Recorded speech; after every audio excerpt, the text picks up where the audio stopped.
Bueno.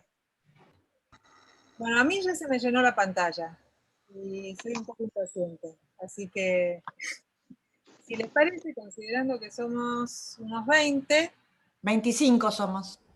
somos 25, tenés razón, dice un 5%, ¿verdad? Podemos ir comenzando. Hola, Clara. Hola, Laura, ¿qué tal? Hola a todos. Hola, Lili. Hola. Hola. Hola, Vicky. Hola, Marcelo. Clarita, compañera, ¿cómo va? Muy bien. Bien, bien. Bien. Y a llorar. Ok. Bueno, Daniel, como para presentarnos un poco, nosotros somos un colectivo de joyeros que hacemos joyería de arte. Nos nucleamos en un espacio que se llama Joyeros Argentinos, que tenemos desde hace más de 12 años. Y desde ahí, bueno, hemos evolucionado mucho en todo este tiempo, hemos hecho cantidad de actividades, de movidas, de cuestiones que nos han permitido ir profundizando no solamente en el quehacer en nuestro trabajo particular, sino también reflexionando sobre lo que hacemos y sobre cómo se relaciona eso con nuestra propia identidad particular, pero también nos interesa mucho el tema de la identidad latinoamericana. En este momento, además, desde 2016, organizamos junto a Paula, que está ahí, las bienales de joyería contemporánea. La bienal la primer bienal se hizo en 2016, siempre se propone un tema para la bienal. La primera bienal fue Puentes, la segunda bienal en 2018 fue Vecinos, y ambos temas tenían que ver con la relación son bienales latinoamericanas, es decir, los participantes son todos los países de Latinoamérica que deseen participar. Tiene una participación bastante amplia y siempre los temas que tocamos tienen que ver con los lazos que se pueden establecer entre los joyeros, entre los artistas, entre los países, entre las personas, entre los trabajos inclusive. Las bienales tienen también instancias no es solamente la convocatoria con la exposición y el concurso, que es el eje central, sino que también tenemos otras instancias que son las jornadas, por ejemplo, donde se hacen exposiciones, se presentan exposiciones sobre distintos temas, donde hay participación de los artistas que están presentes en la Argentina en ese momento, donde es el eje central de la Bienal, intercambio, etcétera. Intercambio de todo tipo, participación, conversaciones, discusiones, debates.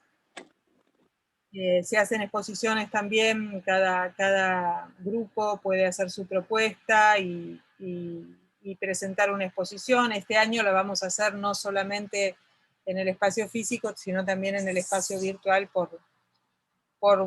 porque así se han venido dando las circunstancias y a eso nos han llegado. Con respecto a la tercer bienal que se hace este año, porque no se pudo hacer el año pasado por la pandemia, estaba todo organizada para ser presencial y bueno, este año la vamos a hacer tanto presencial como virtual. El tema es Abran Cancha, y Carmen, que hoy no está, pero que es una integrante del colectivo y que participa muy activamente, pensó que era una buena idea juntarnos a conversar sobre el tema de la Bienal desde muy distintos aspectos, ¿no? Desde cómo nos movía, desde cómo nos llevaba a acercarnos a nuestra obra y a prepararla inclusive para participar y sobre todo para reflexionar en nuestro quehacer artístico, ¿no? Entonces, ya tuvimos una reunión nosotros la vez pasada, la semana pasada creo que fue, o la anterior, y bueno, estuvimos conversando, fueron reuniones muy ricas, y bueno, en esa reunión surgieron algunas personas a las que nos gustaba la idea de invitarlos a conversar sobre el tema de la identidad. Y bueno, y reflexionar sobre eso, y que nos sirva para reflexionar también sobre nuestro trabajo. Bueno, y el primer nombre fue el suyo. Bueno. Lo trajo Marita y que hizo el primer contacto. Y bueno, aquí estamos entonces. Bien. ¿Se escucha? Sí. Bueno, yo la verdad que es un compromiso hablar de un tema tan complejo como es la identidad. Y creo que, bueno, que podremos tener un poco un intercambio más que una charla mía solamente, ¿no es cierto? Porque siempre es un tema abierto, que siempre hay o sea, cuando se habla de la identidad, yo tengo una larga experiencia, digamos, en participar de charlas bienales, congresos sobre la identidad, ¿no? O sea, los que militamos en la década del 70, era un tema que nos atormentaba en su momento, siendo muy jóvenes. Todos los congresos que organizábamos tenían como tema central el tema de la identidad, ¿no? De qué éramos nosotros. Y eso en un debate siempre, por ejemplo, con el PC, con los trotskistas, nosotros desde el peronismo, desde el movimiento nacional, teníamos ahí un punto fijo que era nuestro tormento, en cierto modo, porque nosotros veíamos perturbada nuestra identidad con los aportes del marxismo, por ejemplo, con la cual sentíamos que licuábamos nuestro patrimonio identitario, nuestro patrimonio simbólico. Esas son todas cosas que con el tiempo se han apaciguado y digamos, hoy en día ya no tenemos los mismos problemas con nuestra definición identitaria, ¿no? Hay otros que sí que la tienen, de hecho ahora está muy de moda esto, hay partidos identitarios en Europa que están haciendo desastres ya, ¿no? que están prometiendo desastres. Una situación muy similar tiene ecos en la década del 20, del 30, en la misma Europa, ¿no? Empiezan a aparecer esos fantasmas identitarios. O sea, la identidad siempre es una cosa que está ahí y en un momento determinado se agita fantasmas, viejos fantasmas que producen efectos políticos, incluso trágicos. Entonces, bueno, todo eso es un poco el contexto en el cual uno puede pensar en una identidad.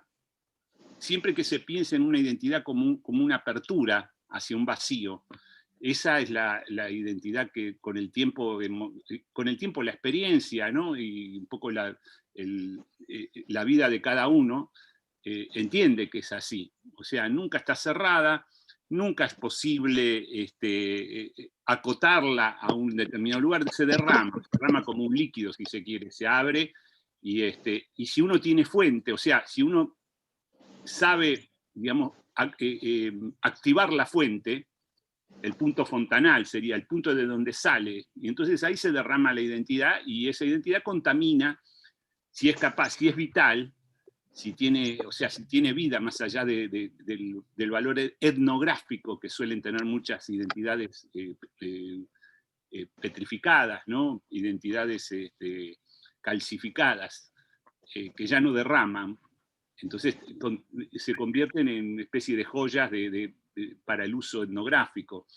Ahora, cuando uno tiene la identidad activa, entonces derrama como un líquido y es como una fuente de la que sale algo que uno no termina de identificar y que los otros van a identificar, uy, pero esto tiene influencia. O sea, los otros se sienten contaminados, se sienten activados, se sienten influenciados u ofendidos también, ¿no? O sea, la identidad, hay otro que se puede ofender con el derrame de la propia identidad. De hecho, nosotros nos ofendíamos en los 70. Sentíamos que éramos penetrados por unas identidades, por la identidad del imperio, ¿no? Nosotros siempre fuimos antiimperialistas. Entonces el imperio, ¿qué hace? Hoy en día le ponen otro nombre, la batalla cultural, le dicen. Entonces nosotros perdíamos siempre la batalla cultural porque había algo de ese derrame identitario del enemigo en ese caso, ¿no?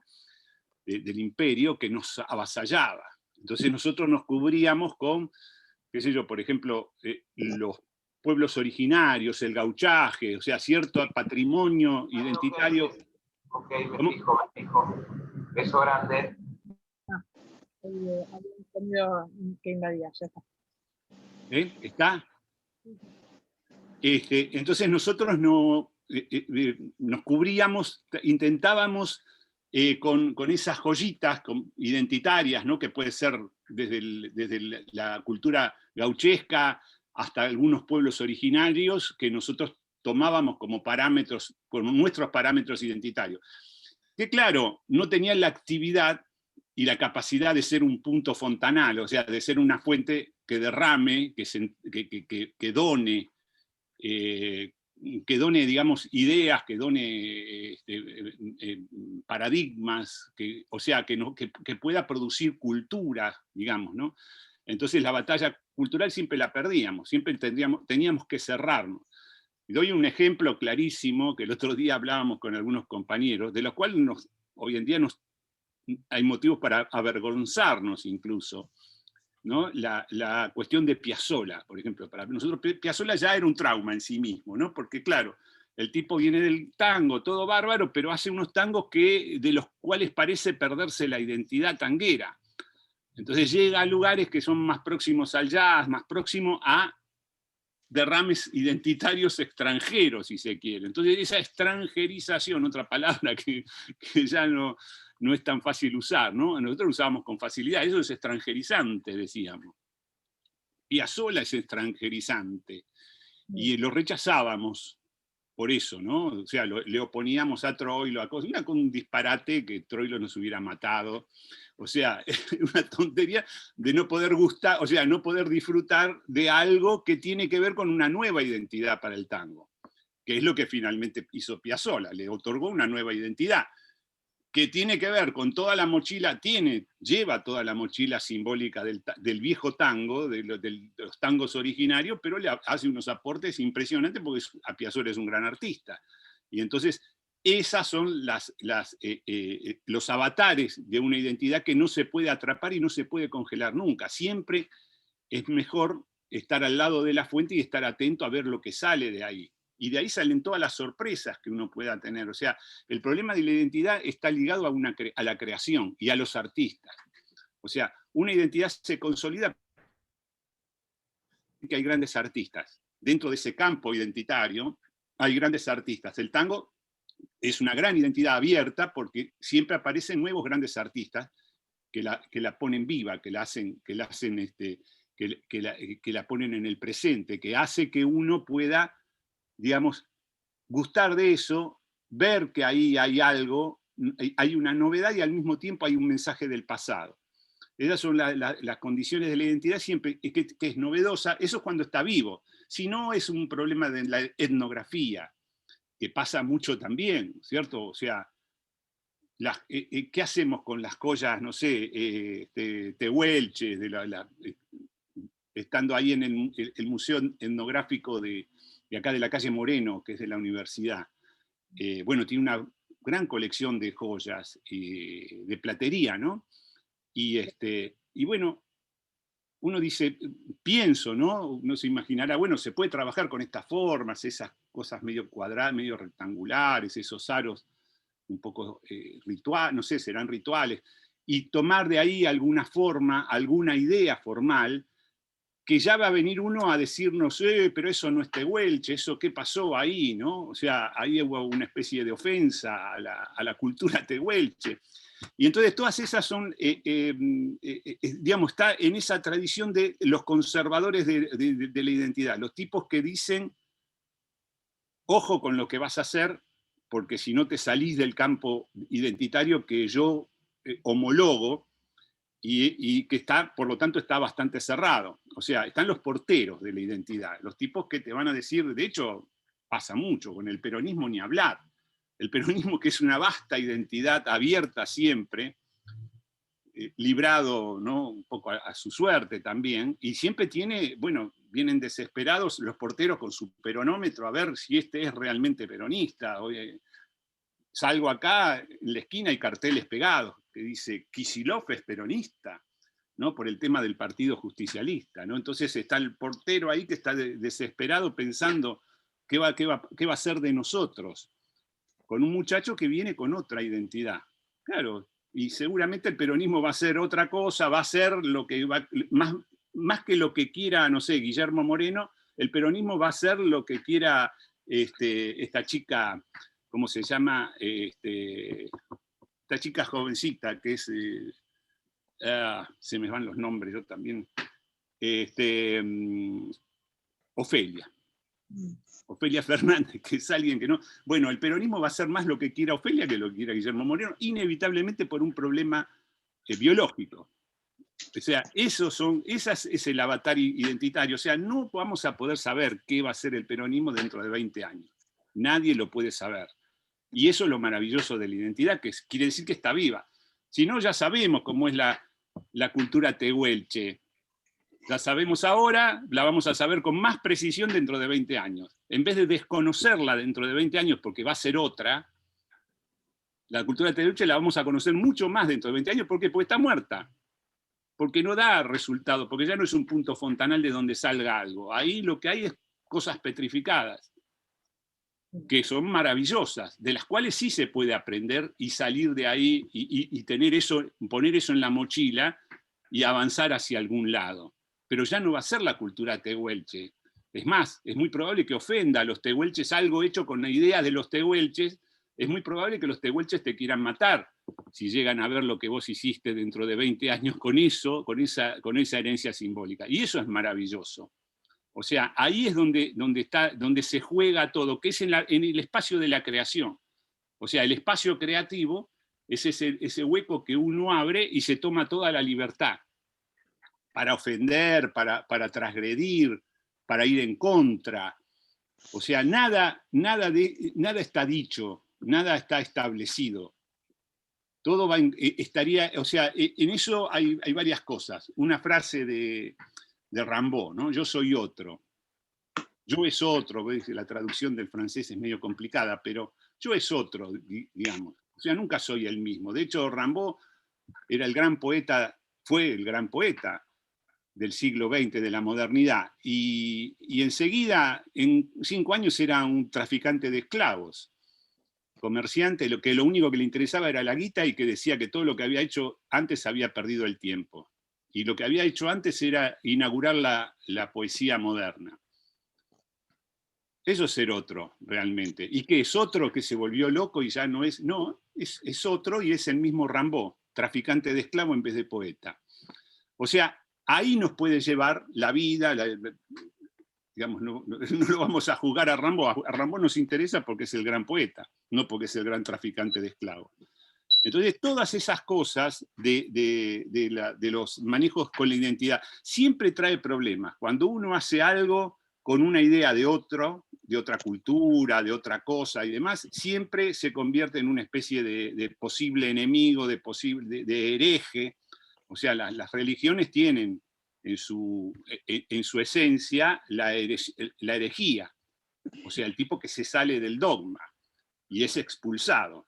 O sea, muchos partidos políticos tienen eso. El trotskismo ni hablar, ¿no? A cada rato se hace una limpieza y si no se ve la identidad trotskista ahí bien clara, los te echan, ¿no es cierto? Entonces, bueno, y hablando de Trotsky, de trotskismo, Trotsky es uno de los grandes aportantes al arte, digamos, de ideas para el arte, porque era un gran escritor, un gran comentarista cultural, yo diría. Y decía, toda libertad en arte, le dijo a Breton, ¿no? Cuando Breton decía, toda libertad en arte, pero siempre y cuando no vaya en contra de la dictadura del proletariado. Y ahí Trotsky lo paró y le dijo, no, Breton, toda libertad en arte, punto. O sea, incluso también que vaya en contra de la dictadura del proletariado. Esa es la dimensión del arte. O sea, no puede haber ningún tipo de forma de censura, de autolimitación. Todo causaría un daño enorme. Y bueno, y nos impediría llegar a lugares, digamos, de creación. De crear no es tan fácil, o sea, se hacen cosas y de vez en cuando aparece una creación. No es todo lo que uno hace creativo. Son ensayos, son cosas, intentos vanos, intentos logrados, más o menos, y alguna creación. Eso lo decía siempre Cézanne. Paul Cézanne decía, pintamos muchas pinturas, y de vez en cuando una pintura. O sea, algo que tiene un plus, que es que no había eso. O sea, no había eso y de pronto aparece algo que no había. Es raro. ¿Cómo haces para que aparezca algo que no había? Como que aparezca una forma que no había, una idea del mundo que no había, una imagen en el mundo que no había. No es joda. O sea, para eso se necesita un estado de creatividad, no sé, una forma de estar en el mundo, digamos, una epifanía, tener una epifanía de creación, de ver las cosas cuando no están. O sea, todas esas son condiciones del arte en un punto. Después, claro, está la artesanía, que es la mayor parte, porque viste que la dimensión, artistas y artesanos se ponen, viste, y se separan así. Yo no los separaría para nada. O sea, esos son por clasificaciones, bueno, porque el arte necesita dividir, separarse y estar lejos de los artesanos, que parece un grado menor y demás. Igual había con los ilustradores, o sea, estaban los grandes dibujantes, ¿no? Y los ilustradores, ¿no? O sea, hoy en día todo eso se hizo así y se hizo así. Y ya no se puede distinguir. Artesano es lo mismo, qué sé yo, Damien Hirst, hay artistas consagradísimos, carísimos, que se venden a fortuna y que son artesanía lo que hace, qué sé yo, se repiten durante muchísimos años. En un momento tuvo una epifanía de creación, algo, igual que la pueden tener los artesanos. O sea que artesano se es casi siempre, yo diría, vamos a ponerlo así, artesano se es casi siempre, porque se trabaja un poco con las manos y con lo que ya se sabe, y que más o menos que te lleva a un lugar que más o menos suponés que ya está, y que generalmente llegás, o por lo menos llegás a los alrededores de donde querías llegar, llegás. Eso es una forma artesana, y es la forma en que trabajamos los artistas, casi siempre hacemos eso. Y de vez en cuando, la vía sigue, y nos internamos en un territorio desconocido, y ahí es donde aparece el milagro creativo, si se quiere. Aparece el arte, digamos, la gran creación artística. De vez en cuando, con mucha suerte y con mucho laburo artesanal. Generalmente mucho laburo artesanal, que es lo que hay, que es lo que se hace con la mano y con lo que se sabe hacia dónde se va. Hay arte cuando no se sabe bien hacia dónde se va. O sea, cuando está la incertidumbre. Cuando esa incertidumbre te aleja de tu identidad también. O sea, yo soy esto. Eso es lo que te impide muchas veces ir por esa senda oscura donde uno se interna, ¿no? Es que la duda que te asalta, como en el Dante, ¿no? Nel mezzo del cammin de nostra vita mi ritrovai en una senda oscura. La recta vía era smarrita. O sea, el camino recto por el día se perdió, smarrito. Y entonces me encontré en una selva oscura. Esa es la condición, eso, lo que está diciendo el Dante ahí, es el enigma del arte. O sea, estás en el medio de tu vida, te encontraste en una selva oscura. Y ahí es donde uno se pierde, en esa selva, y encuentra las maravillas. O sea, ahí aparece la Divina Comedia. Pero tenés que estar enfrentándote a una selva oscura, no estás en la recta vía. O sea, no estás yendo por una ruta que vos sabés que te lleva a Claypole o a Chascomús, no estás ahí. Estás adelante de una selva oscura. Hay algo que tiene que ver ahí también con la inseguridad, ¿no? Porque esa frase del Dante es la entrada al infierno, no es la del paraíso.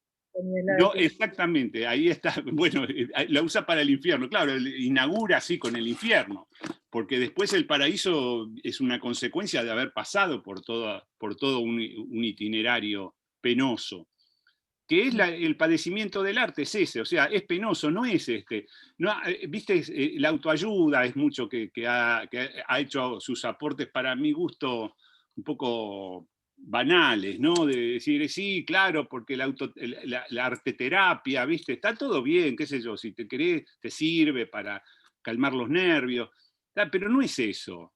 O sea, uno se sufre en el arte se sufre. Primero se sufre, está lo que vos dijiste, ¿no? Te enfrentás a un infierno, que sos vos, que son tus miedos, que son tus limitaciones, y después avanzás. Si podés avanzar, ahí está. Pero el tema es no tener esas visiones autolimitadas, ¿no? De decir, no, por acá no puede ser, no, por allá va a haber, no. Es por cualquier lado, y ahí está tu condición de poder ir y enfrentar eso. Hay el tema ese de enfrentarse, ¿no? con la incertidumbre absoluta y de investigar y de estar saber que uno se puede estar precisamente en el infierno con todas esas dudas, pero hay otro elemento que vos comentás siempre que es importante dentro del arte, que es el goce, ¿no? Ahí está. Sí, no, se estaba por apagar la computadora. Sí, ¿qué me decías? Perdóname. No, por un lado tenemos esto que veníamos conversando acerca de estar en la puerta del infierno cuando uno se pone y bancarse esa oscuridad y que el camino recto se haya desaparecido. Pero hay otro elemento que vos mencionás siempre que tiene que ver mucho con el arte, que es el tema del goce. Y que por ahí está también lo otro que decías recién, ¿no? El permitirse la falta de límite, que no hay nada más parecido al juego, ¿no? que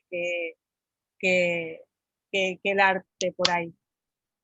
Exacto. Siempre es un... Y el goce que significa... Exactamente. Y sí. el goce es una palabra que tiene doble filo, ¿no? El goce también es sufrimiento.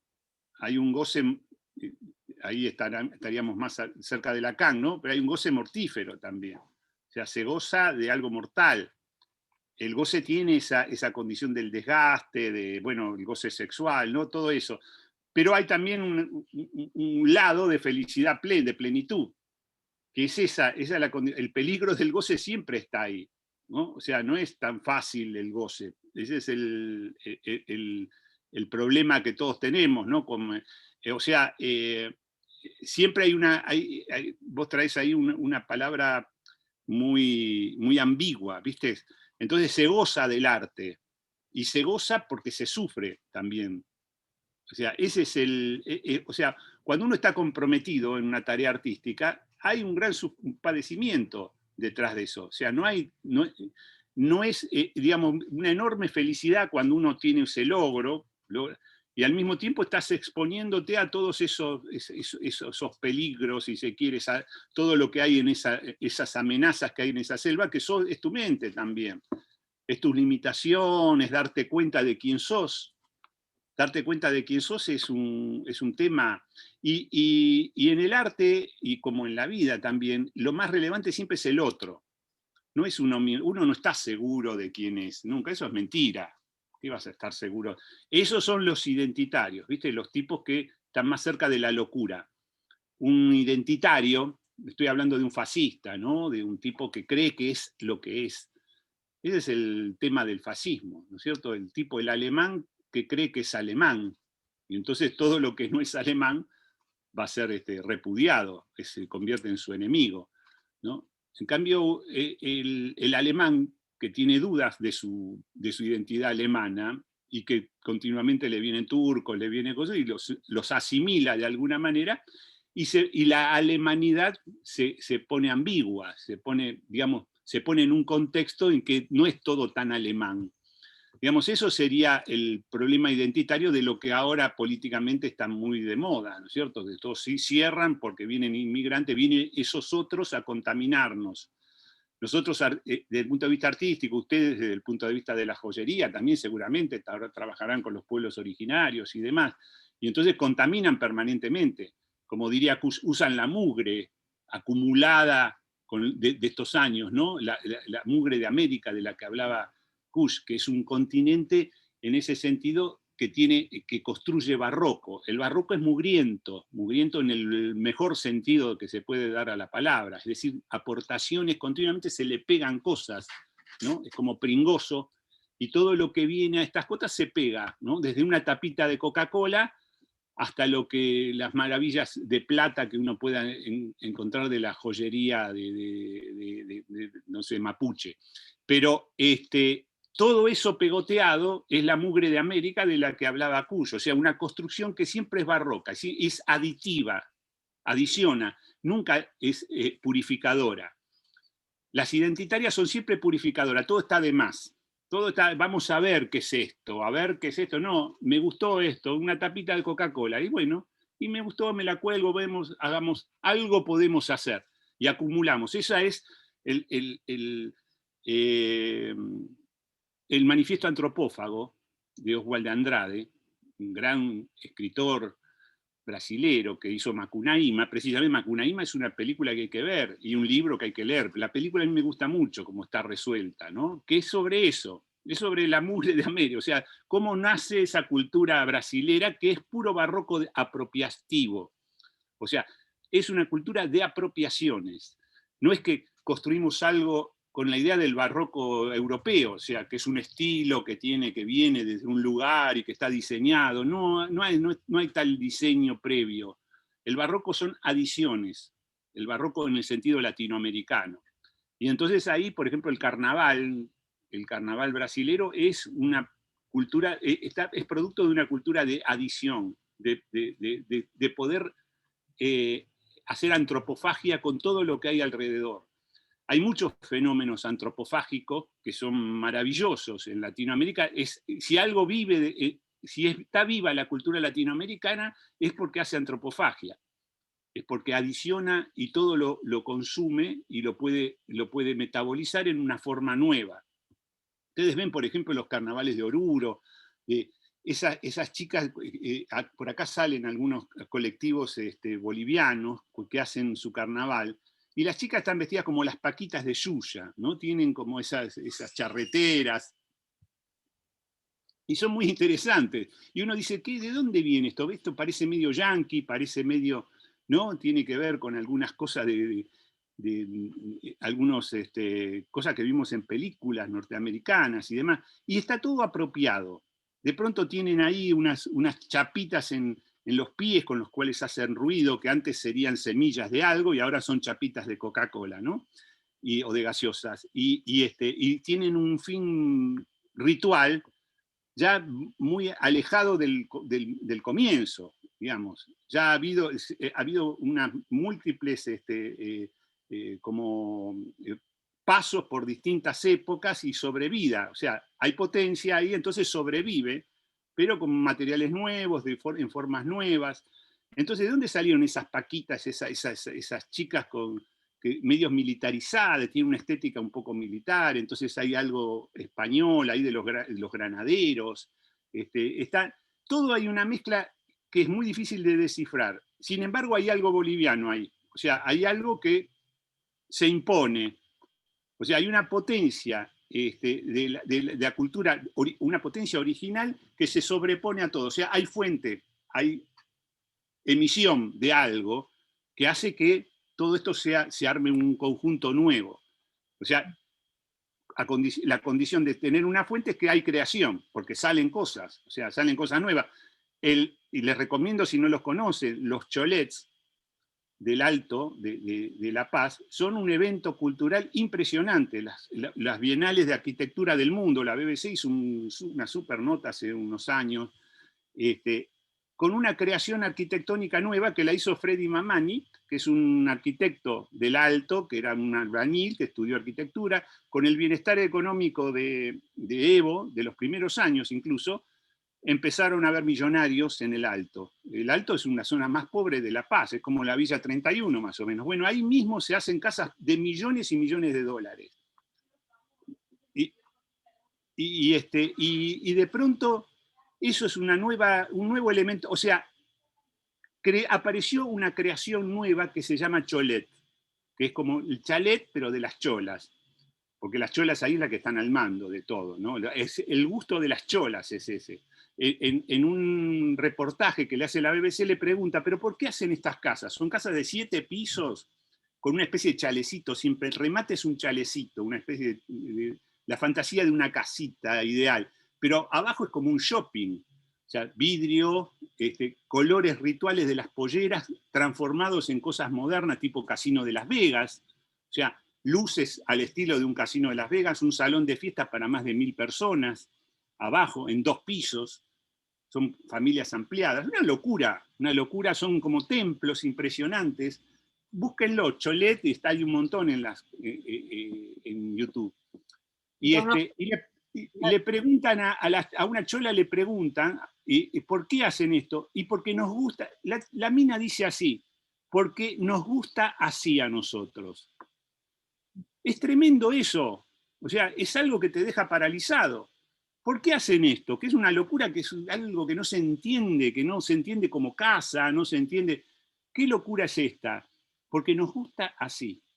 Nos gusta mostrar lo que tenemos, somos héroes sociales, o sea, encima transgrede, porque incluso Linera y Evo se pusieron en contra de los Cholet en un primer momento.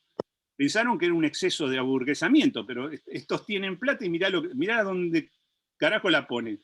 Sí, gozan en modo aymara. O sea, de pronto la cultura aymara, que parecía objeto de etnógrafos, revive y produce un objeto cultural tan pesado como un sombrero mexicano, como un mate, ¿no? Que son logros culturales impresionantes para la humanidad. Que no lo hace cualquier pueblo que tenga eso a escala mundial incluso. Bueno, el cholete es eso, es un nuevo objeto cultural en el mundo, que no existía antes, que no es de la cultura aymara, es producción nueva de una cultura revivida por la guita que le pone el bienestar de Evo Morales, ¿no? Con guita y creación y potencia te hacen un cholet. Y hoy en día hay centenares de cholet y hay circuitos turísticos por los cholet, y la gente hace fiestas. Cuando se hacen los sábados a la noche hay circuitos de fiestas por los cholets, porque todos muestran su fortuna de esa manera. No se van a gozar en modo internacional los millonarios aymaras bolivianos. Gozan en modo aymara. Inventaron un modo propio de goce. Eso es una identidad, no es joda, porque un millonario nuestro, de acá, cualquiera de nosotros, gozamos en modo millonario internacional. Se desaparece tu identidad. Te vas a comprar las mismas pelotudeces que compran todos los millonarios desde Miami hasta Hamburgo. En cambio, la aymara, ¿qué hace? Se hace un cholet de millones y millones de dólares que nadie entiende. ¿Por qué? Porque les gusta así a ellos. O sea, eso es tener una identidad del carajo. Del carajo. Sin embargo, viene una aymara del pasado, digamos, y llega a un cholet y se vuelve loco. Y dice, ¿esto qué carajo es? Mirá lo que han hecho con mi identidad. Por Dios, ¿cómo esto es un casino? ¿No? Y va a reclamar una represión inmediata para que vuelvan a su vieja identidad aymara. Un carajo de nada. Eso es aymara. El cholet es aymara puro. Hay que entender eso y hay que bancárselo, porque no es fácil. A mí, personalmente, no me gusta el cholet. Me gusta, digamos, el sentido plástico, tiene cosas raras, los colores, pero es rarísimo, es como un casino berreta, ¿viste? Es rarísimo. Es aymara puro. Ahora, no es fácil reconocerse lo que cuando Rimbaud dice yo soy otro, es yo soy otro. No es joda, no es lo mismo, más o menos lo mismo, no, es otro. Pero hay algo que sí es lo mismo, hay algo ahí adentro que sigue siendo aymara. Esa capacidad apropiativa, la forma del gusto de los colores, hay algo ahí que te dice que es aymara. Entonces, eso es jugar con una creación. Jugártela, eso, y fue la creación de un arquitecto, se llama Mamani, que el tipo entendió, Freddy. Y entonces, Freddy es un gran artista de la arquitectura. Hoy en día la disputa es por qué no figura entre los grandes artistas, entre los grandes arquitectos estrellas del mundo, por qué no ponerlo a Freddy Mamani. Es un desafío, junto a Frank Gehry, a todos los otros capitostes de Zaha Hadid, ¿no? ¿Y por qué no Freddy Mamani? ¿Por qué? Porque no hace las cosas como en el estilo internacional, pero hace cosas increíbles, pero en estilo aymara. Entonces esos son los desafíos de la identidad. La identidad siempre arma quilombo, no es esperada. O sea, nadie espera una nueva una identidad renovada, que eso molesta. O sea, nadie esperaba Piazzolla. ¿Qué es eso? Nadie lo esperaba hasta que apareció Piazzolla. Y te armó quilombo en el tango. Entonces todos los tangueros de peluquín, ¿cómo va a ser eso? ¿Qué sé yo? Eso no es tango. siempre hay pelotudos que dicen eso. Eso no es lo que tiene que ser. Entonces, eso es un pelotudo el que dice eso. Eso no es lo que tiene, eso es lo que es. Esa es la creación, ¿no? Entonces eso no es peronismo, viene siempre también otro pelotudo. O sea, esa es la cuestión, el desafío de la identidad es reconocerlo a partir de que hay un plus de creatividad encima, y que la cambió definitivamente, ¿eh? O sea, la arquitectura del Alto boliviano no es lo mismo a partir de que Freddy Mamani inventa el cholet. Va a ser otro. Hoy en día hay circuitos turísticos, souvenirs, hacen aritos con los cholets, todo, colgantes, hay toda una línea de joyería, si lo ven, está. Y venden, y hay gente que vive, miles y miles de bolivianos viven del cholet, de vender joyas incluso. ¿Por qué? Porque Freddy hizo el cholet. Y que hizo renacer la cultura aymara, a pesar de que no se reconoce mucho como aymara, ¿sí? Pero es. No sé si me estoy pasando demasiado. No, al contrario. El otro día te escuchaba comentar que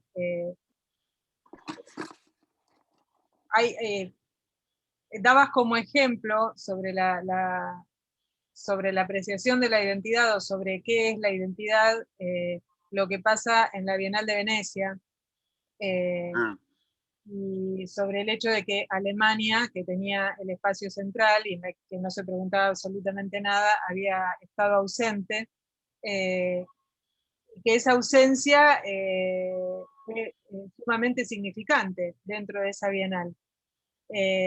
Que los países invitados, como pueden ser la Argentina o cualquier otro país pequeño, lleva sus pequeños íconos y no puede salirse de eso, mientras que los países centrales hacen lo que se les canta, porque ellos sí no tienen que estar explicando cuál es su identidad en espacios donde eso se espera de los países pequeños, ¿no? Exacto. Entonces, digo, me preguntaba, me contestaba y pensaba, ¿no?, de qué manera poder salir de esa trampa. Y me preguntaba si una manera de salir de esa trampa no era precisamente crear los espacios nosotros, nuestros propios espacios, donde hacer lo que se nos canta, y que, bueno, si alguien quiere sumarse, que se sume, bienvenido sea, pero acá en este espacio nosotros somos libres de crear lo que queremos crear sin necesidad de mostrarte a vos lo que vos esperás que yo te muestre. Exactamente, esa es la clave. Ahí está la clave de todo, ¿no? Vos estás haciendo la referencia más puntual ahí, que es el otro, el gran otro sería. Otra vez Lacan, a mí me gusta mucho Lacan, porque Lacan creo que concentra unas par de ideas que son fabulosas, un gran artista para mí. Y esa referencia al otro, las actuaciones siempre son para el otro. O sea, uno no puede prescindir de la mirada del otro. Entonces, en este caso, funciona como el gran otro los países centrales. Entonces, los pequeños países tienen que sobreactuar su identidad, que es lo que pasa en las bienales, sobre todo en Venecia, y ir a demostrar algo, como monitos, digamos, como monitos que bailan y que hacen su gracia. Y el otro entonces va a decir, qué bueno Azerbaiyán, qué buena Ecuador, qué bueno Bolivia, qué bueno Argentina, mirá cómo hacen algo con el tango, mirá cómo hacen algo con Evita, mirá cómo... ¿Entendés? Y entonces estamos subsumidos ante aplastados por ese gran otro que sin decir nada, con su sola presencia, ya a nosotros nos condena a una especie de sobreactuación identitaria. Es decir, yo soy alguien, miren que yo tengo algo.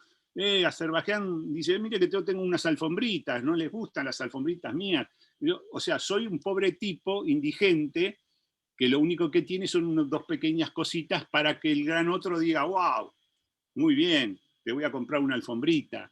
Eso es lo que pasa, se ve patente en la Bienal de Venecia, se ve en acto, eso está ahí, están los 160 países haciendo monerías con sus identidades para Alemania, que en ese caso, ¿te acordás que yo contaba que Alemania se retrajo, se fue o sea, no participó de la Bienal porque le dejó el espacio que a Ai Weiwei, a un artista chino que estaba prohibido, le dio todo su lugar para que pudiera expresarse Ai Weiwei.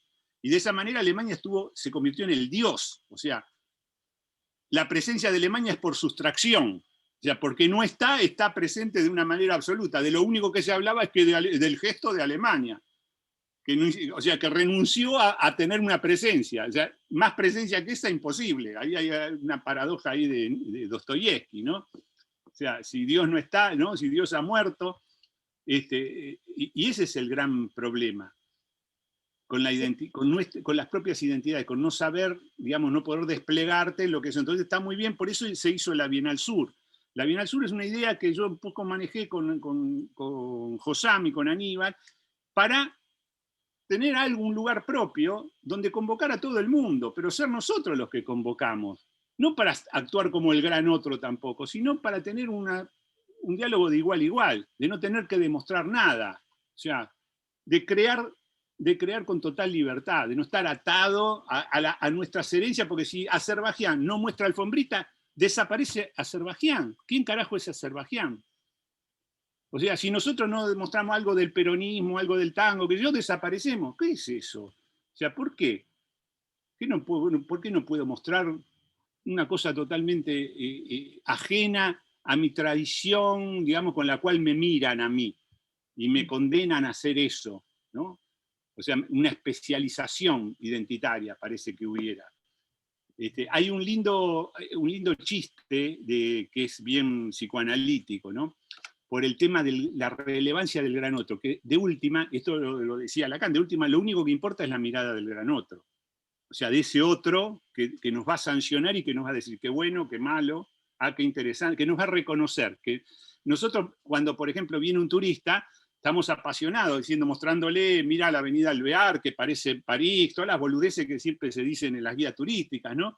El Teatro Colón, qué sé yo, y entonces el otro, y esperamos que nos digan, ¿y qué les pareció? ¿No? Entonces sí, nos parecemos a Europa, ¿no es cierto? Tenemos como, esa es lo que esperamos, la sanción del gran otro, que nos diga quiénes somos.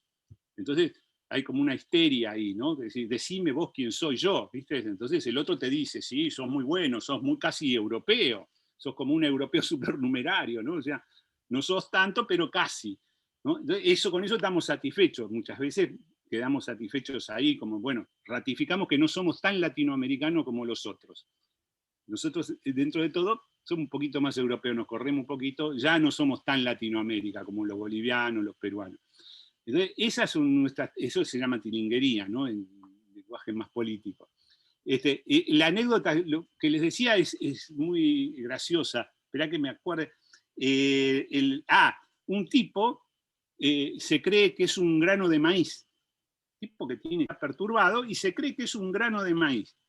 Entonces, claro, la familia a veces no puede vivir con el tipo que se cree un grano de maíz, entonces lo internan en una clínica psiquiátrica. Y está ahí en la clínica, está una semana, encuentra un buen doctor comprensivo, ¿viste? Un psiquiatra que le da vuelta a la cosa, hasta que el tipo un día le dice, no, doctor, yo no soy un grano de maíz, yo soy un hombre, una persona como usted.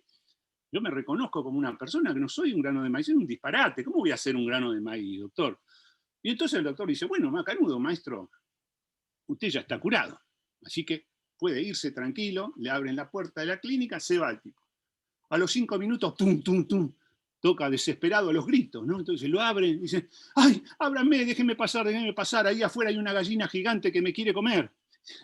Pero maestro, usted me había dicho que estaba bien, que sabía que no era un grano de maíz, que era, sí, claro, yo sé que soy un ser humano, pero ¿lo sabe la gallina?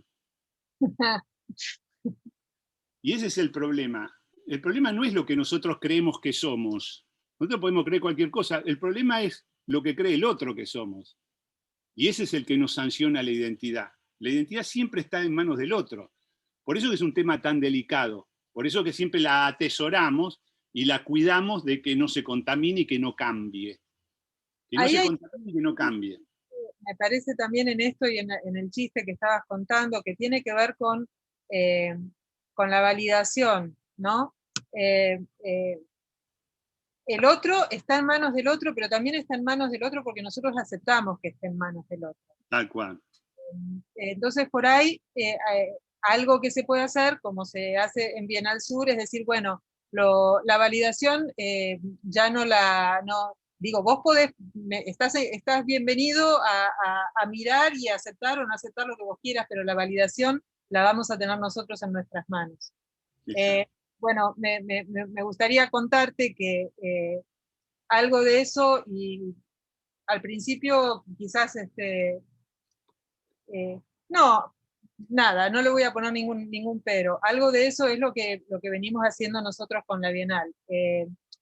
La joyería contemporánea tiene sus inicios en Europa y por lo tanto todo lo que se hace en Europa tiene más historia y tiene más tiempo y tiene la corona validatoria de todo lo que llega a mostrarse allá en los eventos importantes sobre joyería contemporánea que se hacen en Europa, que son Schmuck y, bueno, varios. Sobre todo Schmuck es el más antiguo, ¿no? Ahora bien, las personas y las que deciden allá, deciden con sus criterios, con su mirada, con su perspectiva de las cuestiones. Uno desde acá, nosotros hemos tenido muchos artistas que han participado, que han sido aceptados, incluso que han sido premiados, y está bárbaro, pero nunca terminamos de entender bien por qué uno sí y otro no, por ahí, ¿no? ¿Por qué este año no eligieron a ningún latinoamericano, por ejemplo? No son cosas que se puedan llegar a comprender.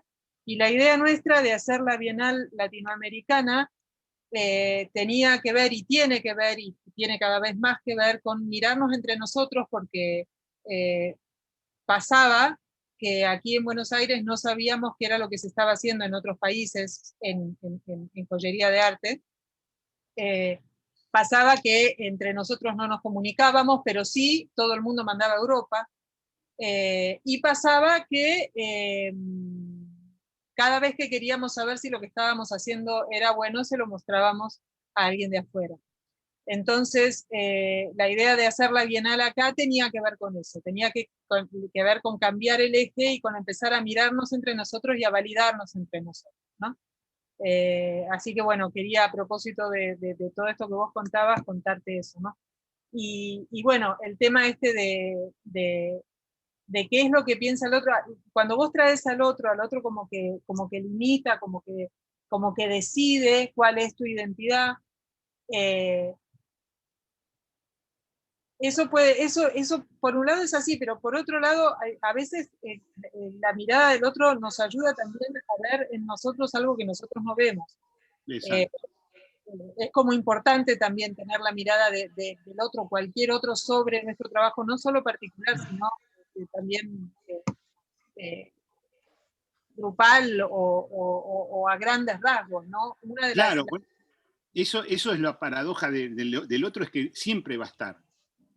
Por más que, o sea, el otro es constitutivo de la estructura de la relación social. O sea, siempre el otro es tu madre, ¿viste? El otro, o sea, uno no puede huir de la mirada de la madre. La madre siempre es el gran otro en un punto, es muy difícil, o sea, todo bien, pero abre la puerta a tu madre y te dice, lo primero que te dice te puede partir al medio, es el estrago materno, como se dice. Hay un capítulo de Los Simpson que Marge tiene una crisis, no sé qué, y viene la madre, abre la puerta a la madre de Marge Simpson, encima que estaba hecha mierda ella, ¿no? Y le dice, solamente, querida, solamente voy a decirte algo, no haces nada bien. Y le cierra la puerta en la cara, ¿no? Esa es la voz del gran otro. O sea, eso no es joda, o sea, no se puede escapar nunca de la mirada del otro, no se puede. El tema es cómo tramitás eso, que es lo que me estás diciendo vos. Si vos lo tomás en un pie de igualdad, lo tomás como reflejo, como reflexivo, como la capacidad reflexiva de reflejarte en el otro y que el otro te devuelva algo que te va a servir para mejorar, para tener un juicio certero, ¿no? Para tener una seguridad de dónde estás parado y demás, eso es maravilloso. Ahora, cuando el otro te usa como un muñeco para humillarte y para decirte, bueno, vos sos un grado menor. O sea, esto lo hace habitualmente en las grandes remates de arte, ¿no? Sotheby's y Christie, que son las dos grandes casas de remate del mundo. Bueno, se hace remate de arte contemporáneo. Macanudo, arte contemporáneo, se remata, los precios suelen llegar en 150, 200 millones de dólares. ¿No? Basquiat, algunos 3 o 4 estrellas del arte contemporáneo o del arte moderno, ponele Chile, todo lo que vos quieras. Macanudo. Ahora, el arte latinoamericano, muchachos, ustedes vayan por la puertita esa del costado, que está por el callejón, y entran por ahí. Y va a haber un remate incluso para ustedes. Tenemos remates de arte latinoamericano. Bueno, ninguno de los valores supera los 2 o 3 millones de dólares jamás. Eso puede ser Frida Kahlo por su novela personal, no porque es una heroína social. Pero hasta ahí. O sea, 2 ceros menos por ser arte latinoamericano. Ya está condenado a eso. O sea, es un grado menor.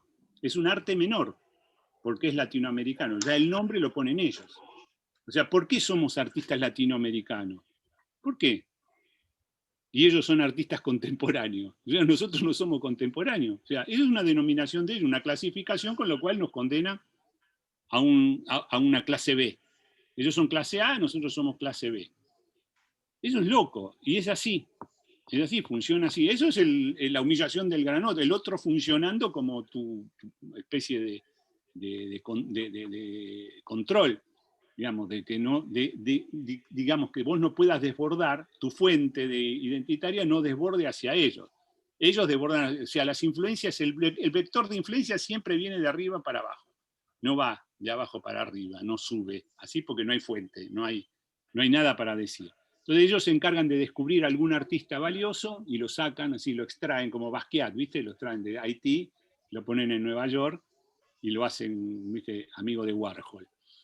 Entonces ellos deciden y hacen las maniobras, digamos. Nosotros no tenemos ninguna capacidad. La Bienal Sur tiene que ver con eso, con valorizar nuestro territorio, o sea, nuestro espacio mental, nuestro espacio simbólico, y darle el mismo volumen. Entonces, claro, invitamos a todos en un pie de igualdad. Eso sería el proyecto, digamos, son más o menos esas ideas. Ahora, si lo bueno está solo allá, la clase A está allá, la oficina de homologación está allá, cagamos, ¿viste? Porque vamos a estar nosotros en la B, seguro. Entonces, esas son cosas que por ahí con el tiempo, con el mundo multipolar, que se está pergeñando ahora, ¿no? Rusia, China, eso es una bendición para nosotros, que existan estas nuevas polaridades, estas nuevas posibilidades. El Papa Francisco lo tiene clarísimo eso. Un mundo multipolar es un mundo igualitario en ese sentido, que el gran otro va a funcionar pero dentro de la lógica nuestra. Nosotros todos tenemos gran otro, todos tenemos maestros a los cuales le reverenciamos, a los cuales le mostramos y creemos en ellos. Entonces, ¿cuál es el plus de esos gran otros? El amor, como sucede con las madres, a pesar o con el padre, ¿no? Que funciona como gran otro. Cuando hay amor no hay problema. Ahora en Sotheby's Christie no hay amor, es otra cosa.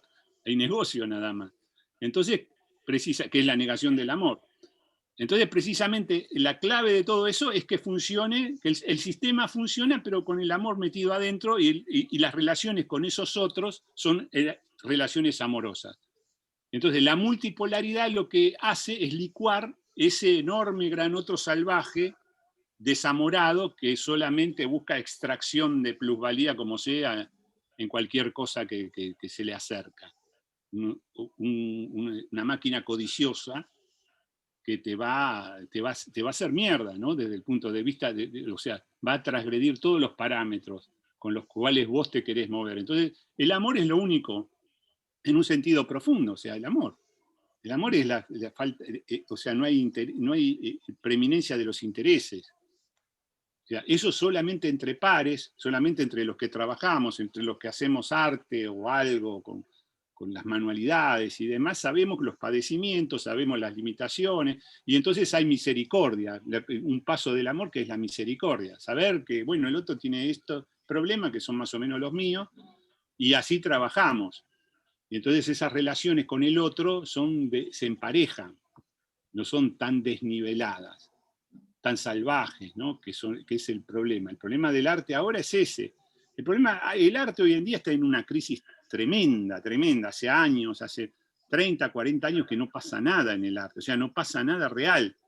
No hay una movida en serio de algo, un movimiento que sea. La transvanguardia fue lo último, débil, se pinchó, no pasó más nada, y no hubo más nada. Son pequeños, son artistas aislados hoy en día, no hay nada, ninguna cosa que sea paradigmática, que sea incluso para copiar, ¿no? Que sea, decir, yo me adhiero a esto, como te adherías al cubismo, al fauvismo, o a algunos expresionismos, ¿no? Uno se quedaba fascinado con el... Bueno, no hay fascinaciones. Hoy en día no hay fascinaciones.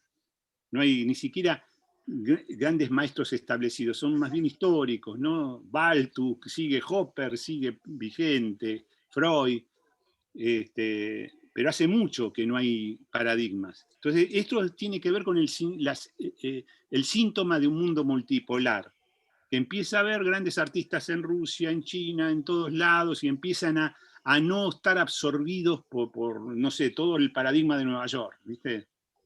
No funciona ya tan así. Por ahí las redes, todo este mundo interconectado hace que no sea necesario, tenés que ir a la Galería Speroni de Nueva York, si no, no tenés referencia, ¿no? O sea, no es tan así.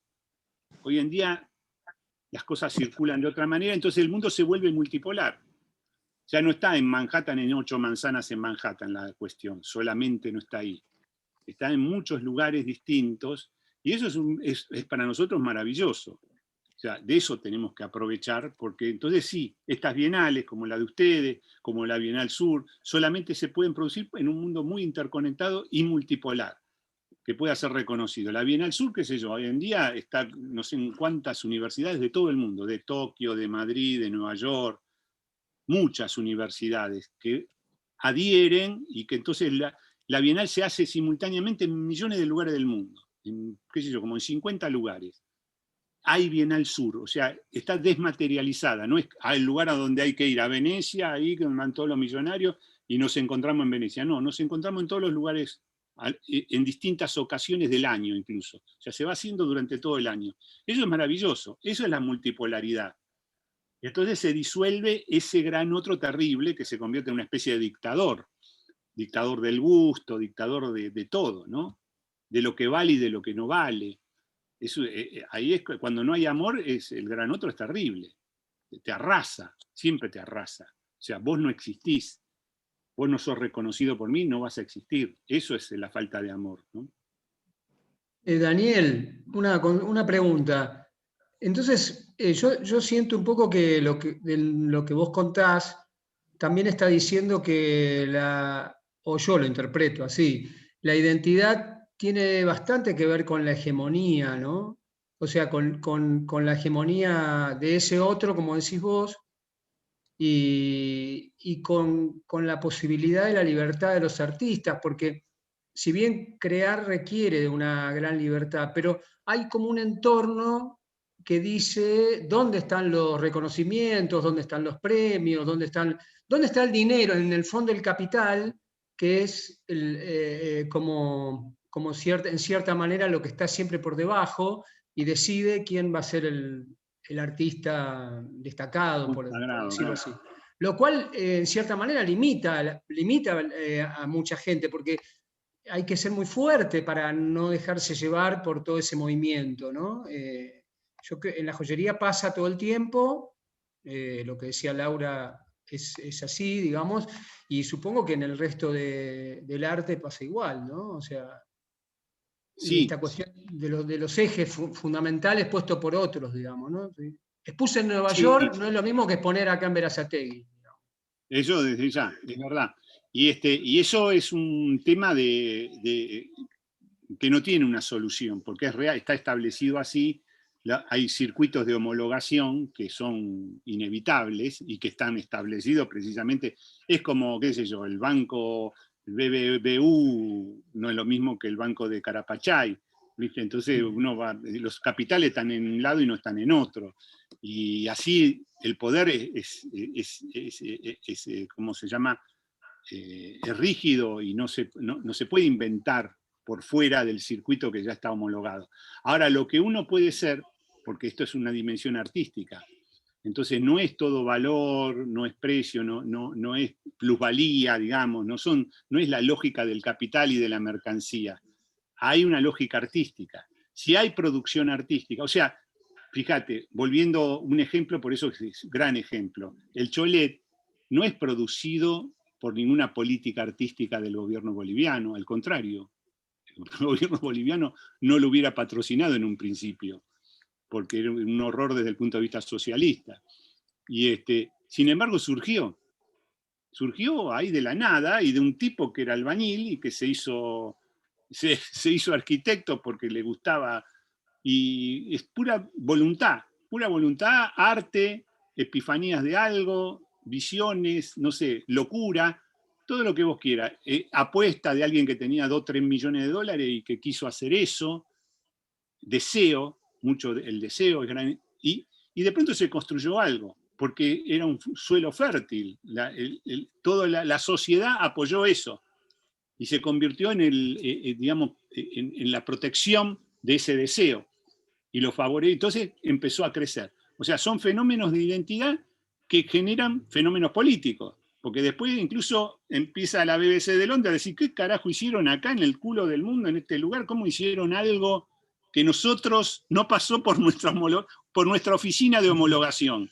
O sea, no fue Freddy Manamani a pedir permiso a un estudio de arquitectura en Londres a decir, mire, voy a hacer esto, porque en Londres le hubiera dicho, usted está loco, ¿qué hace esta porquería? Es un mamarracho esto que no va a ningún lado. Así le hubieran dicho, real, en cualquier estudio de arquitectura de Nueva York o de Coso, le hubieran dicho eso. Le hubieran dicho, esto es una porquería. Y realmente uno lo mira y dice, es una merda, ¿qué es esto? Arte, digamos, parece arquitectura hecha por berreta, parece arquitectura berreta. Vamos a decirlo así, es real. Ahora, ¿por qué no es más arquitectura berreta eso? Y es algo.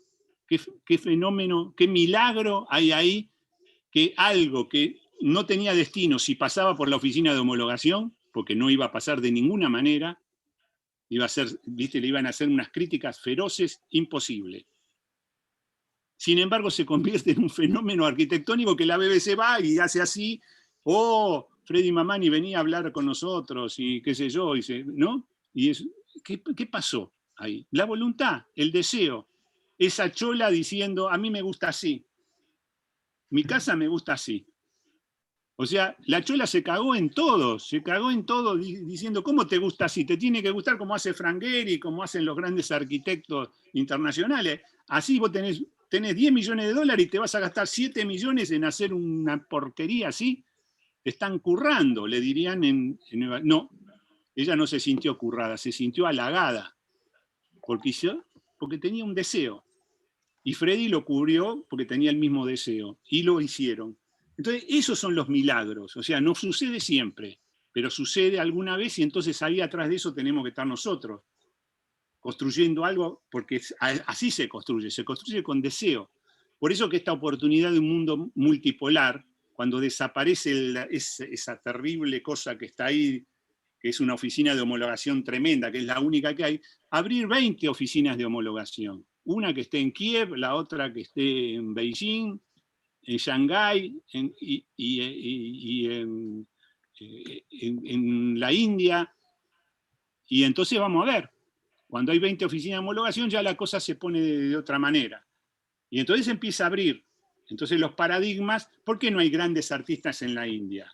¿Por qué no hay grandes artistas? Salvo alguna vez que aparezca uno que tiene la suerte de ir a Nueva York y de hacer el itinerario de lamidas de culo necesario para llegar, por ejemplo, a la fábrica de Warhol, como ha dicho algún negro que llegó allá, estoy hablando de Basquiat, pobre, y entonces hizo todas las ceremonias necesarias, incluida la lamida de culo, para ser homologado en Nueva York, en el centro del mundo. ¿Cuántos Basquiat habrá en la India?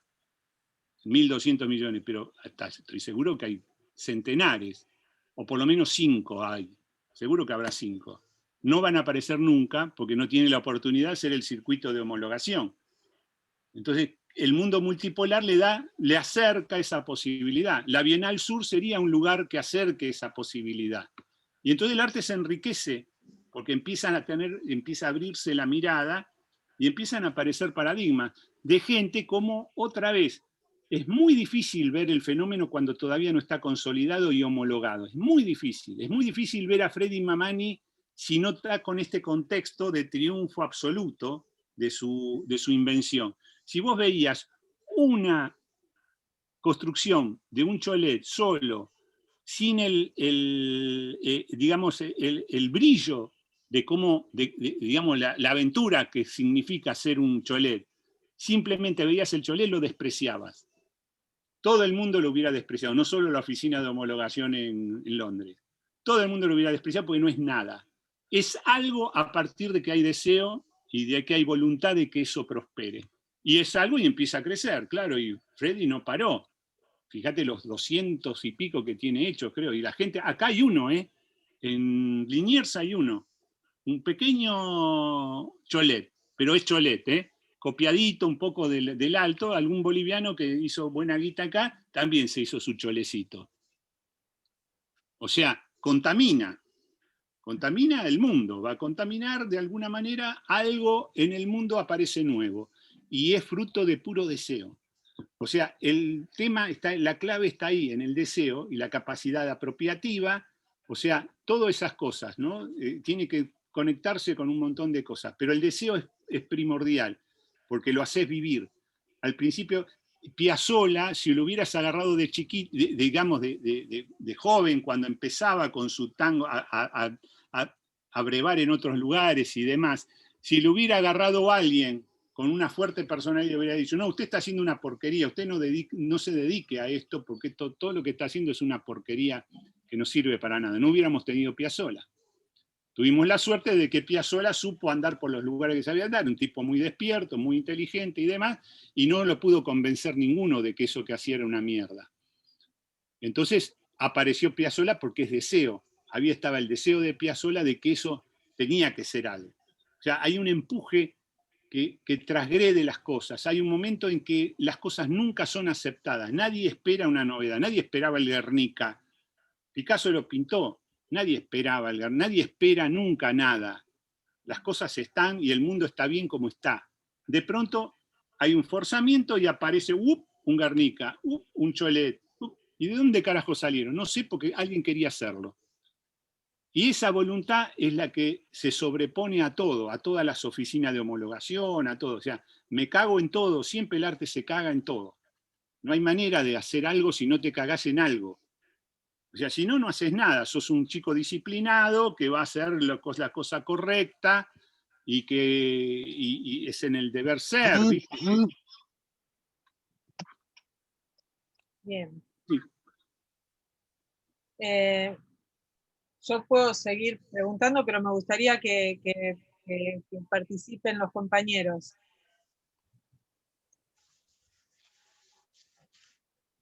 Hello. Marita. Ah. Laura está sin audio. ¿Sí? Laura Ley.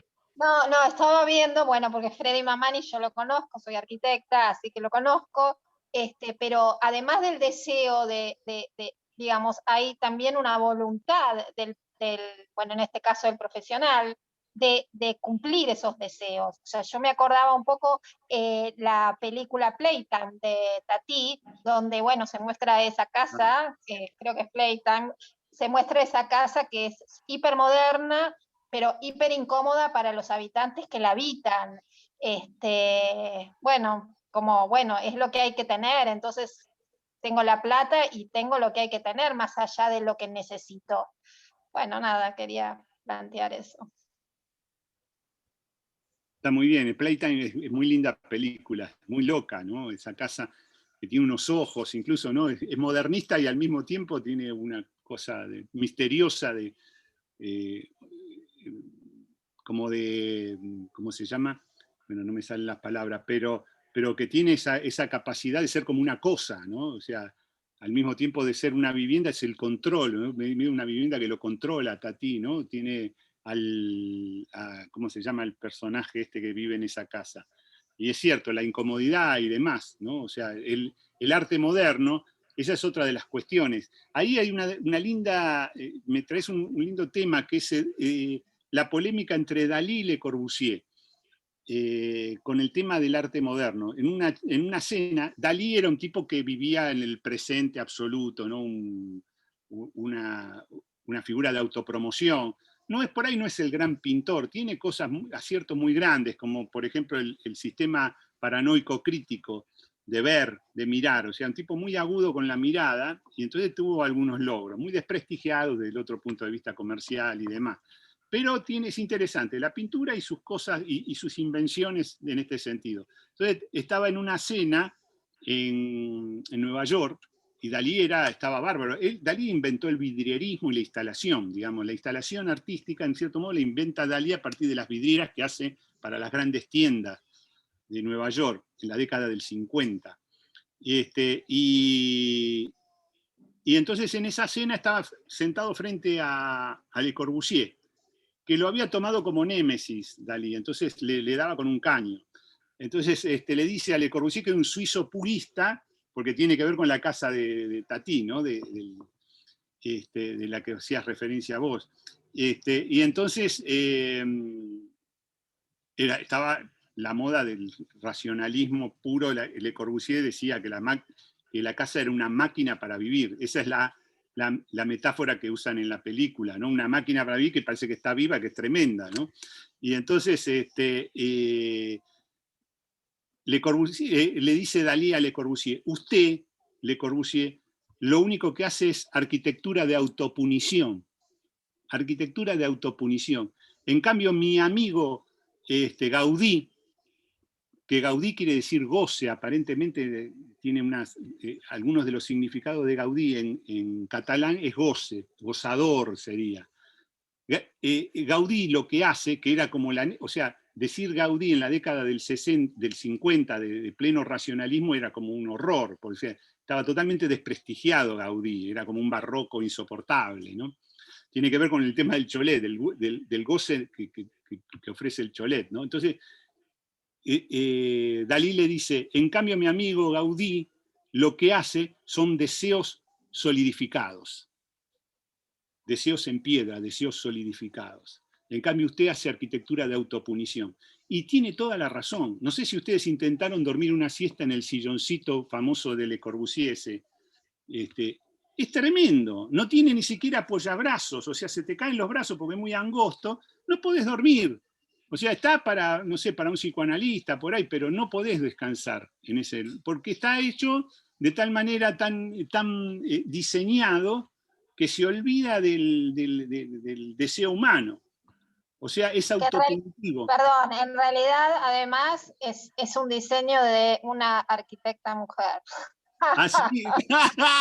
Encima se lo choró. Los orígenes son de, bueno, ella era la que le diseñaba todos los interiores, todos los interiores de las casas. Pero bueno, como las mujeres fuimos relegadas un poco a todo. Bueno, se vengó entonces, y le hizo ese sillón. Dice: dormía acá si podés. Pero vos me estás hablando del silloncito que es como cuadradito, o el silloncito que no, es claro, que tiene... el chaise longue que le dicen. La chaise longue, sí, yo hablo de eso, sí. Sí, yo tengo uno, por eso lo experimenté. Y entonces es de terapeuta, es de terapeuta, digamos. Es de terapeuta, sí, no podés dormir. Y ese es el quilombo del deseo. Le Corbusier inventa el arte contemporáneo, la arquitectura racionalista, a partir de un parámetro que tiene que ver con lo racional. O sea, las razones todo tiene que tener una razón, o sea, no hay motivo para ponerle una greca, una cornisa a algo que no necesita cornisa. O sea, la cornisa es deseo. O sea, Barragán, que sería una deriva de Le Corbusier pero en México, Barragán te pinta una pared de violeta, o Costa o Niemeyer te ponen unos azulejos lusitanos, donde Le Corbusier diría: no hace falta azulejo. ¿Por qué me vas a poner azulejo? Que es demasiada información visual, diría Le Corbusier. ¿Por qué te necesito? Porque es deseo, porque me gusta así, diría Niemeyer. Entonces, Niemeyer, ¿por qué es un arquitecto barroco? Siendo racionalista, tiene una raíz barroca. Porque es brasilero y pone deseo del Brasil, formas que Le Corbusier diría: ¿por qué ese techo todo así? Y porque no viste el paisaje de mi entorno, ¿viste? Vos no viste los morros, no viste nada, ¿viste? Solo crees en lo racional, en las formas racionales puras, en la máquina, lo que sea necesario, como toda máquina es nada más que lo necesario lo que tiene. Esa es la arquitectura, por eso es el estilo internacional. Y todos los arquitectos, más o menos estrellas, incluso hasta de la actualidad, van por ese lado, por un estilo internacional. Todos los millonarios gozan en estilo internacional y se hacen sus casas detrás de un country y demás. El millonario aymara se queda en su lugar, se compra 4 o 5 terrenos más de lo que tenía y te construye un cholet y se convierte en un héroe de la sociedad e invita a todos a sus fiestas los sábados a la noche. Mirá qué distinta forma de gozar de la guita, digamos, ¿no? Eso sería una apropiación del capitalismo por parte de los aymara. Es importantísima la operación. O sea, la cultura aymara boliviana está viva. O sea, no es objeto de etnógrafos, no está petrificada, como muchísimas otras que se han perdido, porque también eso es lo otro. Lo maravilloso que está vivo no es que tengan que estar vivas todas, porque las culturas también mueren, como mueren las plantas, como mueren, también se extinguen las culturas y quedan ahí como objetos para ser usados, para citar, pero no tienen por qué tampoco vivir con el ponchito y la quena y decir, oh, qué sé yo. Esos son parques temáticos. Yo lo veo en Aymaicha del Valle, en Tucumán, que ha habido hasta guerras por la apropiación de la Pachamama, por cómo se la concibe, porque uno concibe como mujer, otro como un agujero en la tierra, bueno, y se han matado incluso en Aymaicha. Y hay un parque temático. Hay un parque temático. Lo que quería agregar, que muchos de esos que hicieron eso, después a Evo no lo votaron. Tal cual. Y ascendieron con Evo. Tal cual, viste, esas son todas las paradojas políticas, ¿no? No es joda, no es joda. No sé si Evo no hizo a tiempo a reconocer su hijo, que era el cholet, su hijo estético, digamos. No lo reconoció, por prejuicios ideológicos también, una limitación de Evo, bueno. Pero también se la pagaron fulera, ¿no? Así que bueno, todo eso es complejo, pero el tema de la construcción siempre tiene que ver con una voluntad, con un artista, con alguien que tiene una epifanía y con que lo hace a pesar de todo y contra todo. No se puede parar. O sea, es la fuente esa de la que salen cosas. No pasa siempre, las culturas mueren, y ya lo vemos, la cultura calchaquí, bueno, la querrán revivir de 1000 maneras, pero viste, no está la potencia del deseo ahí. Y esas son las cosas, bueno, es la vida, qué sé yo. Pero cuando hay la oportunidad y cuando está la capacidad económica, incluso porque ahí el cholet existe porque hay guita, si no, nunca hubiera habido cholet. Entonces ahí también hay una lógica bastante compleja y desde el punto de vista marxista-leninista es medio, ¿viste?, muy difícil de analizar. O sea, con guita te hago un cholet, sin guita no te hago un cholet, o sea, no hay cholet. Y eso es un tema. Bueno, es así. Bueno, pero Daniel, perdón, pero yo pensaba, porque viste que siempre también como la pintura, a ver, lo latinoamericano, esto de lo latinoamericano y la pintura latinoamericana parece tener que ver con los muralistas mexicanos, por ejemplo, ¿no? O sea, el muralismo mexicano y demás. Hubo una gran influencia yo buscando lo poco que busqué sobre el tema de la Revolución Mexicana, o sea, del pintar lo que estaba pasando en las grandes paredes, ¿no? Es decir, el que juntó a los que nosotros después vimos como los muralistas era un ministro de Cultura de Sí, que era conservador. Y era conservador, claro. Claro, ya había pasado todo eso, ¿sí? Sí, o sea, esas son todas las paradojas, está lleno de paradojas así. Pasa que eran grandes pintores, había todo un grupo de grandes pintores, o sea, no es la ideología la que produjo los grandes pintores. Los grandes pintores se sirvieron de esa ideología para poder constituir su obra. Usaron la ideología en todo caso. No es que porque seas marxista tenés más garantía de ser un gran pintor que si sos un gorilón, un tipo de derecha, o incluso de ultraderecha. No hay ninguna garantía de ningún tipo. O sea, en ese sentido, el arte transgrede todos los parámetros, todas las ideas, digamos. Errapón es el mejor ejemplo. Fanático fascista, fanático al punto de después de la guerra, cuando habían matado a Mussolini y todo, él era mussoliniano fanático, estuvo preso por loco en Estados Unidos, encerrado. Bueno, es el gran poeta del siglo XX, indudablemente, indudablemente, no lo puede negar, nadie te lo puede negar, ninguno de los poetas, Pasolini empezando por él.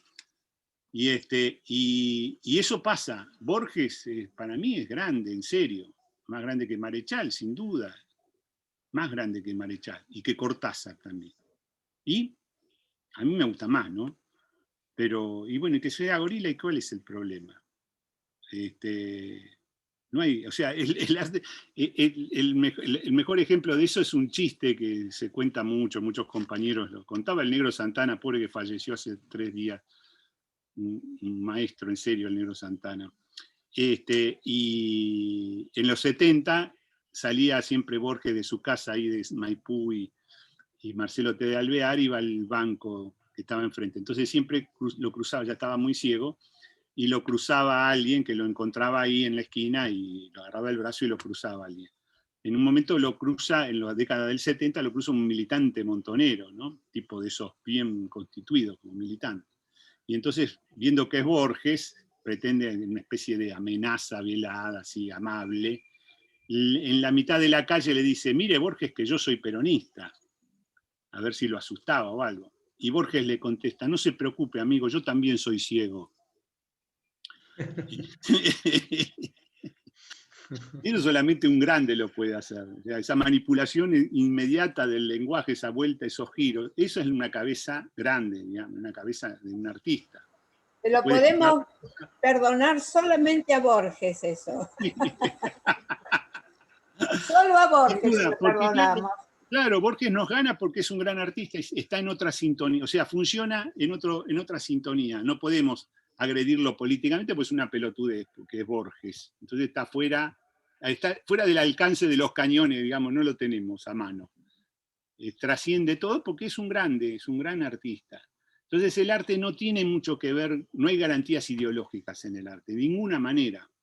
Los muralistas mexicanos son buenos, pues son buenos pintores. Todos ellos, uno más que otro, sí, sin duda. Orozco a mí me gusta más que otros, pero todos son grandes, pero no porque sean comunistas, porque la verdad me chupa un huevo, no sé. Aparte eso es un plus, bueno, sí, para algunos temas, está bárbaro, pero de ahí salió, de Orozco salió Pollock, o sea, el expresionismo norteamericano viene del muralismo y particularmente de Orozco, que él hacía el dripping, la pintura con goteo. O sea que todo está bien imbricado. El expresionismo abstracto, que fue bancado por la CIE, por el Departamento de Estado, fue bancado como el gran movimiento plástico de la posguerra. Estados Unidos no tenía paradigma cultural que captase al gran mundo de la cultura. ¿Y qué hicieron? Juntaron a buenos pintores, como era Pollock, por ejemplo, Motherwell y demás, y le dieron manija. Le pusieron guita para hacer grandes muestras en Europa, en Londres, en todos los lugares, y lo impusieron como la revista Life, por ejemplo, que era la gran difusora, se dedicaba notas y notas continuamente después de la posguerra, en la década del 50, de los expresionistas abstractos. Y lograron imponer eso como una gran movida. Para mí no es tan importante, o sea, para mí Pollock no es el artista, es un pintor bueno, pero digamos, ponerlo en un contexto de primordial como el movimiento, eso fue una movida política, que tomó a grandes pintores, todos son buenos, no son cachivaches, pero detrás de eso hay una idea política, ojo, generar un paradigma cultural que Estados Unidos no tenía potencia militar, tenía potencia económica y no era una potencia cultural. A partir de ese momento, Estados Unidos también fue una potencia cultural, aprovechando en una movida política del Departamento de Estado y aprovechando a buenos pintores que tenían dando vueltas por ahí. Que si hubieran estado acá no hubieran tenido ninguna repercusión ni hubieran sido nada.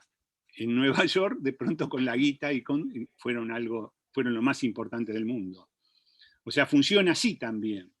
¿Cuántos buenos joyeros tenemos nosotros? Buenísimos, sí, pero no, están acá, no están allá. Esa es una de los quilombos. Por eso el mundo multipolar es la respuesta, es la única respuesta lógica. Si no, es irnos todo allá. Y no sabemos que no funciona así. Pero yo te decía lo de los muralistas por lo mismo que vos hablabas de los cholet, o sea, los cholet son algo que el pueblo aymara adoptó, festejó, digamos, y no le importó el exterior, digamos, ¿no? En cierta manera, me parecía, o siempre percibí el movimiento de los muralistas como algo muy propio de México, de esos años, y que, bueno, que fue después tomado como lo latinoamericano, qué sé yo, pero como algo muy, muy identitario, a eso me refiero. Sí, ahí se conformó algo, bueno, son momentos precisamente de epifanías creativas. O sea, los tipos coincidían una ideología política, una política de Estado, que tomaba una tradición, porque ahí también hay una tradición identitaria, que es la cultura azteca, que funcionaba con grandes murales también. O sea, todos los templos y demás funcionaban con... O sea, el muralismo no solo es el muralismo barroco, el muralismo de la tradición renacentista, es también una tradición mexicana, de los mexicas. O sea, ahí se mezcla todo. Entonces, desde los más europeos, digamos, los que más trabajaban con la tradición renacentista, hasta los más mexicanos, como Orozco, que tenían un lenguaje más elaboradamente local. Entonces, ahí se produjo un evento, que es lo que pasa en los grandes momentos de la cultura. Hay un evento porque se coinciden varias cosas. Todo esto pasó porque había una política de Estado que precisamente era un Estado que no era comunista. Y sin embargo, favoreció esto maravilloso, como era el tipo, me olvidé el nombre del ministro de Cultura. Bueno, pero muy conocido. Sí. Pero coincidió todo eso. Ahora tienes que hacer que coincida, no es fácil, o sea, pasa algunas veces. Y eso es algo que bueno, que lo atesora ya la humanidad, eso no lo puede negar nadie. El muralismo mexicano es uno de los grandes tópicos. No nos pasó a nosotros nunca, por desgracia, porque tenemos también alguna cosa con la herencia simbólica siempre muy problemática, ¿no? Nosotros somos herederos exilados europeos, entonces tenemos mucha dificultad para ver en el interior, o sea, lo vernáculo, ¿viste? Tenemos ahí como una especie de mirada de soslayo, ¿viste? Medio de segunda categoría. Y es verdad, no hay un movimiento indígena vigente como está en México, ¿no es cierto? Es muy presente la cultura indígena. Entonces, bueno, tenemos esa dificultad. Pero tenemos algunos plus, por ejemplo, Borges, por eso siempre es un ejemplo que es redondo, es un evento en sí mismo de nuestra cultura. Borges hoy en día, el otro día hablábamos con un psicoanalista amigo, es el tipo más citado en los libros en los papers de ciencia. O sea, en los papers de ciencia de estos años, de todos estos años, Borges es por lejos el tipo más citado que Newton, más citado que todos los científicos, es Borges. O sea, los científicos lo toman a Borges como una referencia para sus deducciones en los papers y demás, ¿no? Por la física cuántica, por el tema del principio de incertidumbre, todo eso. Bueno, Borges es el tipo con el Aleph, con todas esas cuestiones. El Aleph citado, pero permanentemente, en la actualidad. Eso es un evento cultural, es un evento enorme. Un tipo que ni siquiera le dieron el premio Nobel porque no lo merecía aparentemente por su postura política un poco ambigua y demás. Mirá vos qué loco. Sin embargo, trasciende. Bueno, es uno de los grandes escritores del siglo XX, sin duda, con Kafka, Borges, Joyce y ya.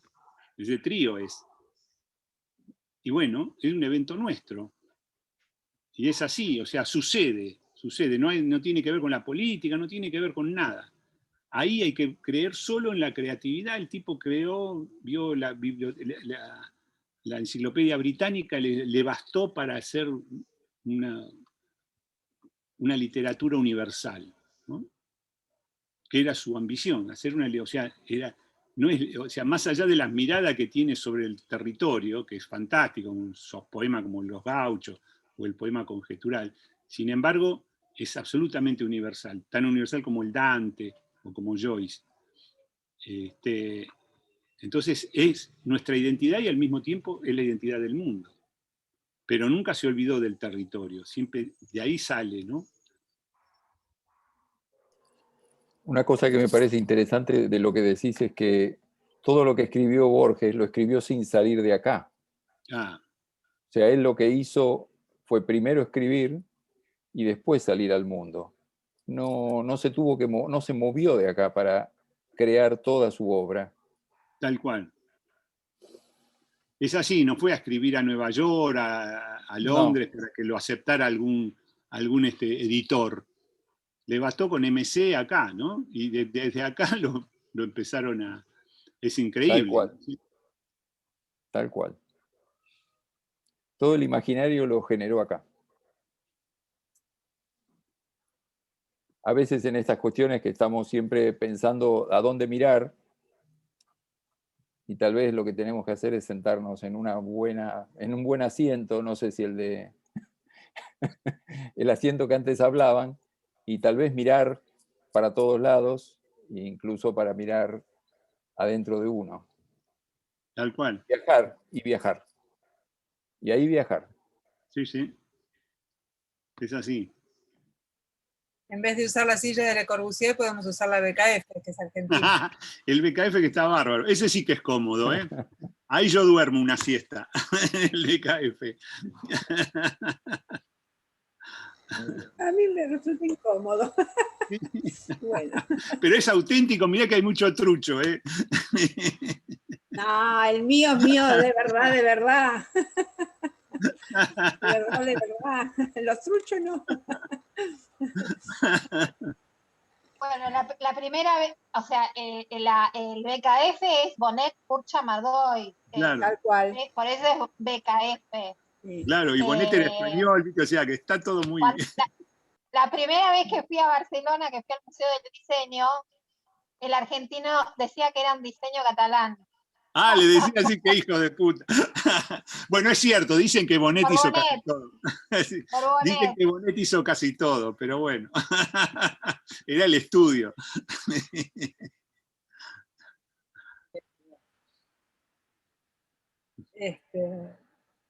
Bueno, Daniel, la verdad, no, chicos, ¿alguien tiene ganas de hacer algún comentario,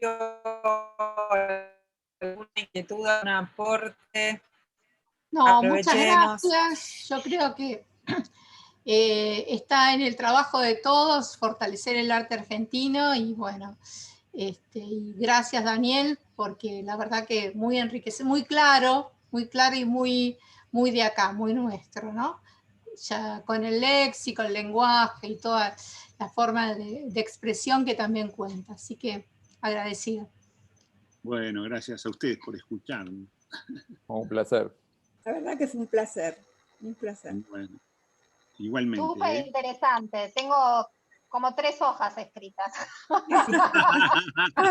Bueno, por ahí sale algo. Bueno, podemos hacer trueque de cosas que uno anotó, ¿no? En esta charla. Dale. Quedamos por el Instagram. Mi hija me puso un Instagram que funciona bien. Se llama Daniel Santoro Oficial. Así que si quiere, bueno. quedamos conectados por ahí. Te vamos a seguir. Buenísimo. Mil gracias. Y muchísimas gracias. Muy gracias a muy ustedes. enriquecedor. Ya te invitamos a la Bienal cuando se haga. Sí, nos gustaría, sí, de verdad te vamos a hacer pegar la invitación, que es es durante este año y nos gustaría mucho que de una u otra manera te acercaras. Dale, cómo no. Sí, porque tenemos un poco el tema de que no, en los joyeros, por más que hacemos obra de arte, a veces dentro de las artes visuales o de las llamadas artes, no estamos como integrándonos, ¿no? Y la gente también desconoce mucho nuestra actividad dentro del grupo mismo de pintores, que yo tengo amigos o llegada, medio como que se quedan, ay, ¿qué es eso? ¿Qué sé yo? Y siempre queda como que uno hace una artesanía y la artesanía pasa a ser una cosa menor, sin preguntar, a ver, che, mostrame, que es lo que primero uno tiene que hacer. Entonces, un poco esta cosa de que nosotros nos dejamos colonizar un poco a veces por las artes, la pintura, la escultura, lo que el Salón Nacional digita como referente. Entonces también tenemos como este deber de cruzar y de, bueno, Más allá de que nuestra obra pueda ser mejor o que tenga sus niveles, pero que, bueno, tenga un reconocimiento dentro de esos espacios y que no sea menor. Lo estoy nombrando como arte portable en un punto. Es como una nueva... Claro. Es un arte portable. Es un arte portable, claro. En la convocatoria que hubo este año, que nos avisó Marita, apenas salió del Salón Nacional, fuimos masivamente, viste que había una encuesta, así que fuimos masivamente a pedir que incluyeran joyería de arte entre las Bien, bien. Vamos a ver si nos dan bolillo. Hablando de la integración. Bueno, Daniel, muchísimas gracias. Muchas gracias. Gracias a ustedes. Hasta luego. Adiós. Gracias. Gracias. Gracias.